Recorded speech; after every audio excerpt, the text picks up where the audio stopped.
Hi, Steve Picaro here.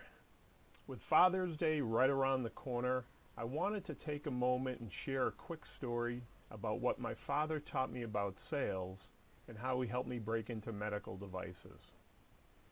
A long time ago in a galaxy far, far away, or really just a long time ago, I was in the military, the Navy, and I was working in the operating room as a surgical technologist. Spending about 5 years in the operating room, my time was coming to a close.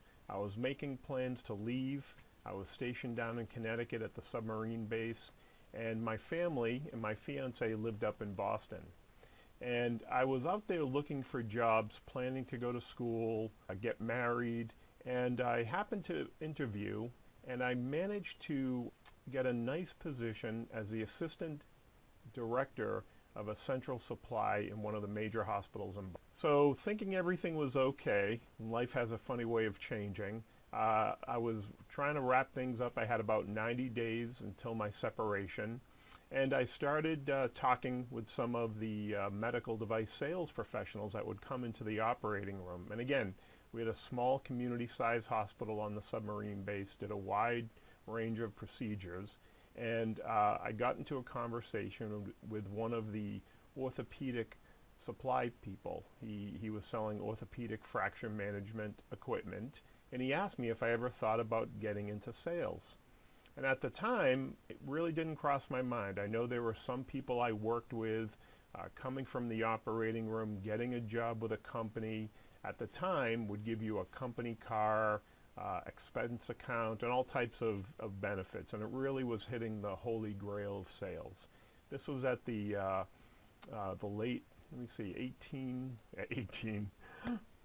1988. I'm not that old, but sometimes it feels like it. However, at the time, the medical device sales industry was going through a little bit of a transition, and I had a great discussion with this salesman, and I asked him, you know, can you tell me more about the company and about the products? And I was fortunate enough, we worked with a lot of great sales professionals.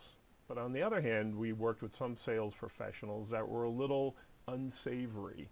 And I was a little concerned about associating and being called a used car salesman, getting into a sales industry in a sense. And again, I spent 5 years working in the operating room, working in an outpatient surgery clinic, running a central supply. So I was coming from a clinical healthcare provider side and then going to the sales side. So it was a little bit more of a adjusting my mindset and my perspective. So at that point I was 24 years old. I needed some advice. And I figured at that point in my life, my dad knew a little, and he had run some businesses. He had his own company. He had some good background. He had a sales background. And I called him up one day because we didn't really have email or video chat. But I called him and I asked him, I said, Dad, I have this opportunity to work in medical device sales, and I'm torn. On one hand, I considered continuing my medical studies and becoming a physician assistant, maybe doing something more in the healthcare field. But again, you get to these crossroads in your life and you say, what's my next step? And my dad at the time, like a lot of young people, my dad, I looked at him from a different perspective. I had a lot of respect for what he did, what he accomplished, but he didn't have my experience being in the military, and like a lot of children, we don't think our parents knew much at that time. But the interesting thing is he gave me some great advice that I'd like to share with you that helped me make a decision why I wanted to get in sales. So I was explaining to him the opportunity. It was a company, never heard of it other than we use their products, but again, we didn't really have the internet, so we only knew companies through their reputation or from their sales professionals that represented those products. So I'm telling my dad about the company and about the opportunity. I'm at this crossroads, and he said, well, here's a couple things, 3 things I'd like you to consider when you're making this choice.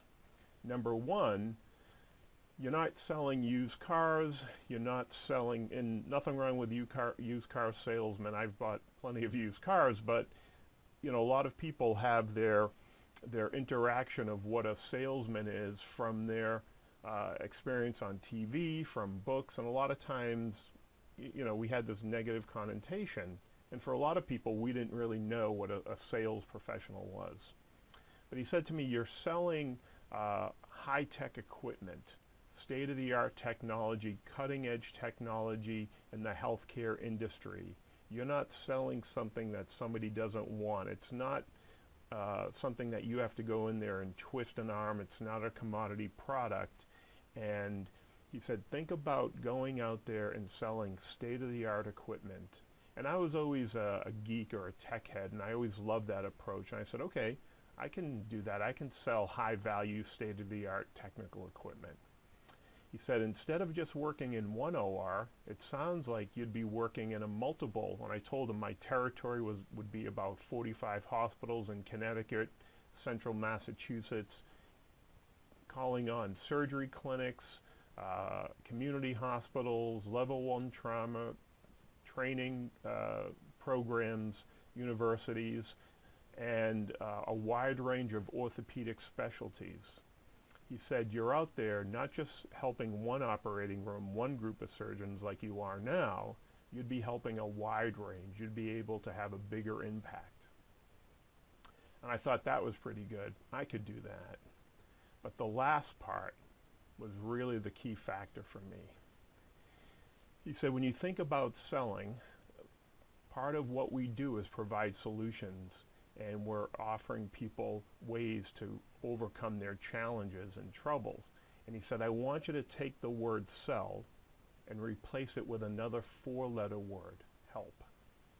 Don't think of yourself as selling or sales. Think of it as helping people. And that was when the switch went off, and I said, I can do that. I can help people.